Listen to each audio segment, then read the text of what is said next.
What we're going to show you is a demonstration garden with really hard soil and clay soil.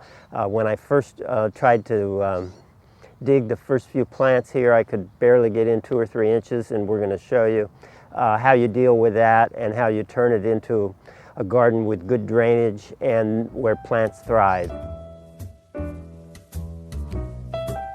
Welcome to our YouTube channel. Chip and I plan to be doing a lot more videos for you. If you like them, please click on like and click on subscribe and click on the bell so that you'll be notified every Sunday when we post our new videos.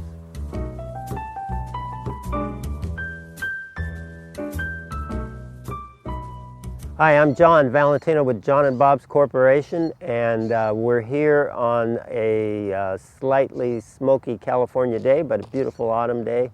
I'm here with Chip Valentino, and we're at a little demonstration garden we built on campus. It's part of the Fresno State Horticultural Center, and it's the office of Tree Fresno, which is an organization I've been involved in since we started it in 1985.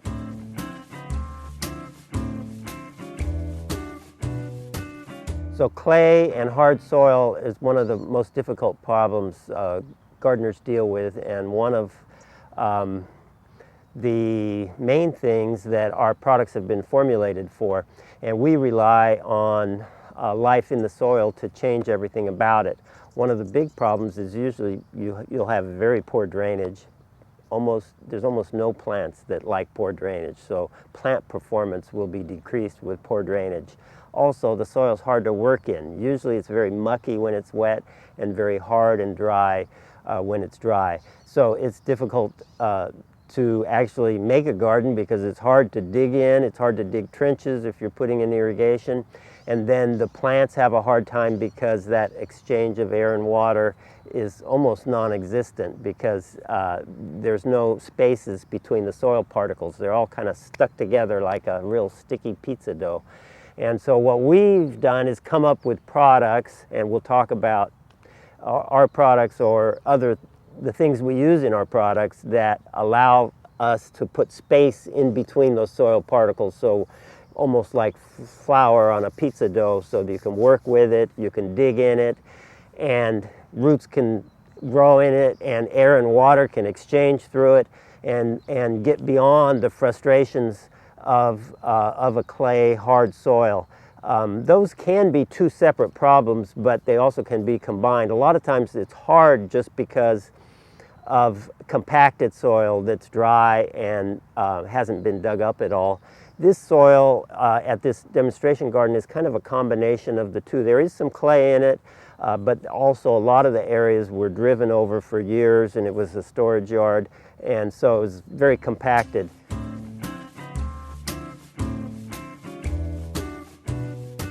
So when we built this garden, we kind of just muddled through it and tried to get it in, and then we're going to rely on some really soil changing products to improve it from that point. But we figured out a way to get everything dug, and you even used a jackhammer in spots. You can use drilling rigs, which we do on some of our jobs. On this job we didn't, but lots of jackhammers were used. And then once it was in, as we started to manage it and maintain it, we tested the soil depth. We used a soil probe, and in most areas, the most we could get that soil probe putting all the pressure we could on it was 4 or 5 inches. You need 6 to 12 inches to really have gardens thrive.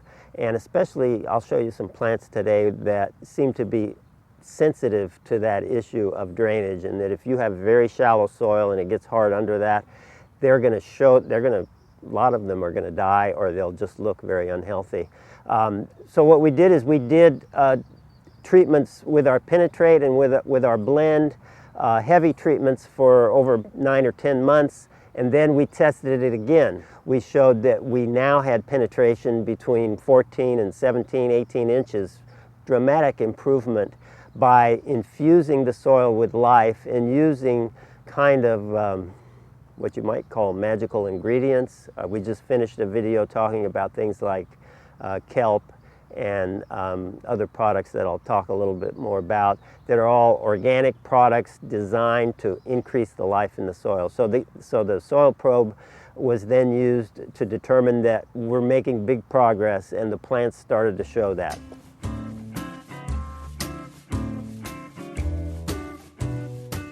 So I referenced a video we just did where we talk about a lot of the ingredients that are in our John and Bob's products that you can use separately, like earthworm castings and like humic acid, liquid and granular, and special mineral products. All of these designed to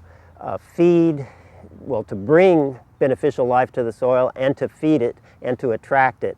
And it's that life that's going to change everything about this hard compacted or clay soil.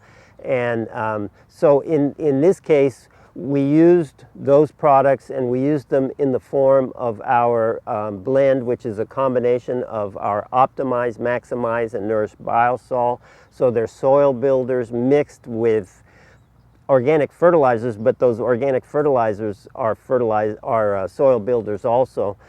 So everything that goes into the soil all along, in terms of all our maintenance, is always focused on building life in the soil, and that's what's going to change hard clay soil. And so in our case, it was combining doing really heavy applications. We did heavier than usual applications. I used 35 to 40 pounds of blend 3 times a year, and then we used 2 applications of Penetrate Liquid Biotiller. So the Penetrate Liquid Biotiller has kelp and humic acid and saponin and beneficial bacteria. That kind of gets the process started of building complex life in the soil. That has the lowest form of life in soil, and then the blend has higher life forms and food. And by continuing to do that, just topical applications, no digging involved, and then measuring, we dramatically improved everything about the permeability of this soil, and the plant growth proves that. Things are really doing well, and we'll take a look at some plants to demonstrate that right now.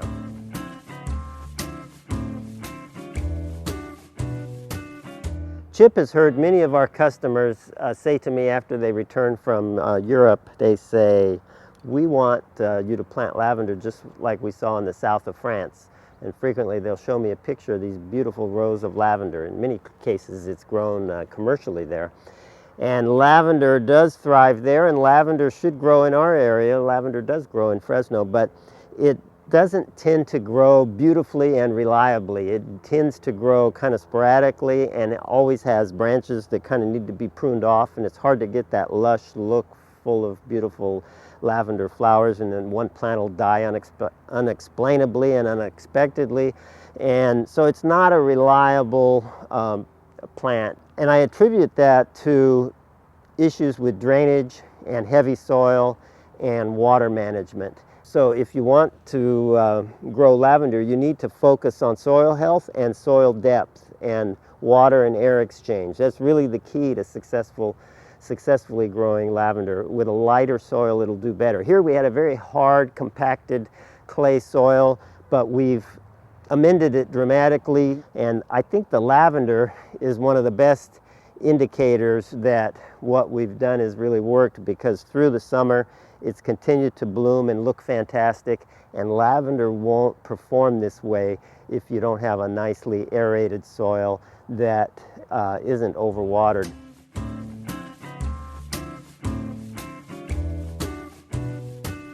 Agaves have gotten popular because of this issue of water availability, and just the look of them has become a little bit trendy in the last few years. And a really good one for small gardens is Blue Glow agave, because it's small.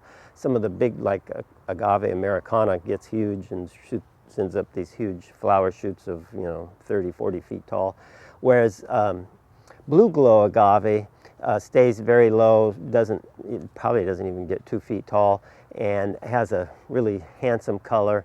And so Blue Glow agave is easy to grow, tough, doesn't need a lot of water, doesn't need almost any care, and fits in real nicely with a water efficient Mediterranean type garden.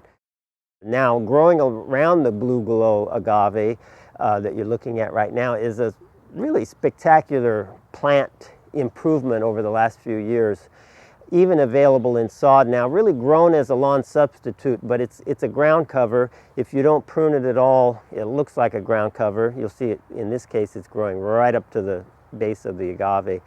And it's an adaptation of a really old-fashioned ground cover called Lipia nodiflora. This is called Carapia. It's a type of Lipia. It's evergreen, and you can mow it like a lawn, or in this case, it hasn't been mowed. It has a little white flower, which you can see here. And if you never mow it, it'll get 6 inches tall or so. And if you mow it, you can keep it at an inch or two. Really tough, really water efficient, really easy to grow, loves hot weather, takes off in any soil almost. So that is not a testament to us improving the soil here. You could find the worst soil and Carapia would just grow like crazy. The hotter it gets, the more it grows. So really a good tough plant on banks or slopes or even flat open areas.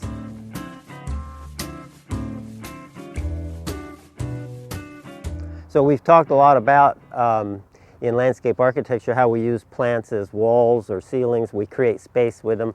A plant here at the garden that is doing that very successfully is a screen. The university has a greenhouse, so we separated the demonstration garden with an interesting plant that you see used a lot because it has a reputation of being very tough and almost needing no water.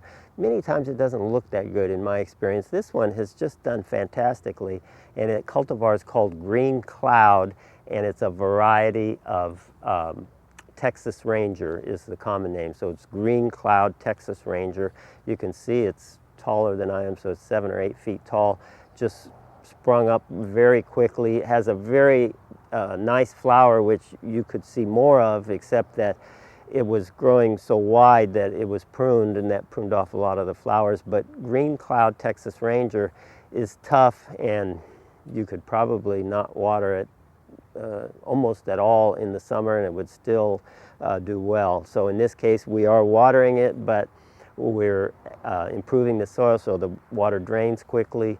That is a plant, as well as many of these plants here, that could be sensitive, or that would be sensitive to too much water in the summer. So this one likes it on the dry side and is a background screen just like it's being used here. Remember that Green Cloud Texas Ranger.